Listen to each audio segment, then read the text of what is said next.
Welcome back. एक बार फिर से आप सभी के सामने मेंस्ट्रुएशन से रिलेटेड एक क्वेश्चन लेकर आया हूँ और बहुत ही इजी है। बस वीडियो में आखिरी तक बने रहें आप सभी। क्या है क्वेश्चन? एक वर्ग यानी कि स्क्वायर, ठीक है, जिसका विकर्ण यानी कि डायगोनल कितना दे रखा है? 6 मीटर। कितना दे रखा है? 6 मीटर। और इसका हमसे क्या पूछ लिया? क्षेत्रफल। तो देखिए, एक तरीका ये है कि पहले हम वर्ग का साइड निकालें यानी कि भुजा निकालें और फिर उसका एरिया निकालें। परंतु ये याद रखें कि जो एक वर्ग होता है एक रोम्बस होता है, ठीक है ना। एक वर्ग जो होता है एक रोम्बस यानी कि समचतुर्भुज भी होता है, ठीक है। तो जो समचतुर्भुज का एरिया निकालने का फॉर्मूला होता है 1/2 मल्टीप्लाई d1 मल्टीप्लाई d2 होता है, यानी कि 1/2 गुणा में पहला विकर्ण गुणा में दूसरा विकर्ण होता है। तो इसीलिए वर्ग का क्षेत्रफल निकालने का भी फॉर्मूला क्या बनेगा? 1/2 गुणा में d1 गुणा में d2, ठीक है ना, d1 गुणा में d2।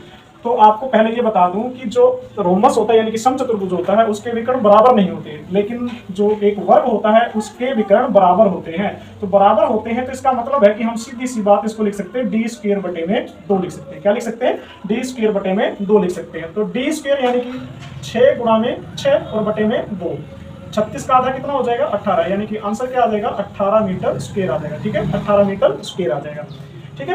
अब हम जानते हैं कि देखो दूसरा तरीका भी है कि वर्ग का क्षेत्रफल निकालने का फॉर्मूला क्या होता है? साइड मल्टीप्लाई साइड, यानी कि भुजा गुणा भुजा भी होता है।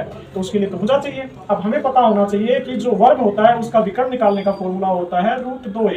a का मतलब हो गया भुजा, ठीक है। अब विकर्ण दे रखा है, विकर्ण कितना दे रखा है? 6 दे रखा है। तो हम यहाँ 6 रख देंगे विकर्ण की जगह, यानी कि डायगोनल की जगह रख देंगे और यहाँ पे √2 गुणा में a, ठीक है। तो हम √2 इधर लेके आएंगे तो 6 के डिवाइड में हो जाएगा, यानी कि भाग में हो जाएगा, ठीक है। अब इसका रैशनलाइजेशन कर देंगे। रैशनलाइजेशन करने पे क्या आ जाएगा?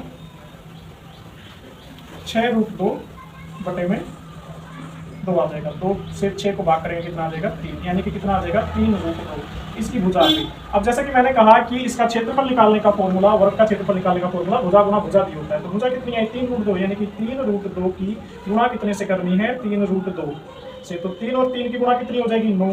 √2 की गुणा कितनी हो जाएगी? 4, और 4 का रूट निकालेंगे तो कितना आ जाएगा? 2, यानी कि 9 दूनी कितना हो गया? 18, यानी कि 18 मीटर स्क्वायर। इस तरीके से भी हो गया, पर देखो कितना लंबा तरीका गया ये, ठीक है। यहाँ चुटकियों में एक लाइन में क्वेश्चन हो रहा था, तो जो बेहतर लगे उसी से करो, जो अच्छा लगे उसी तरीके से करो।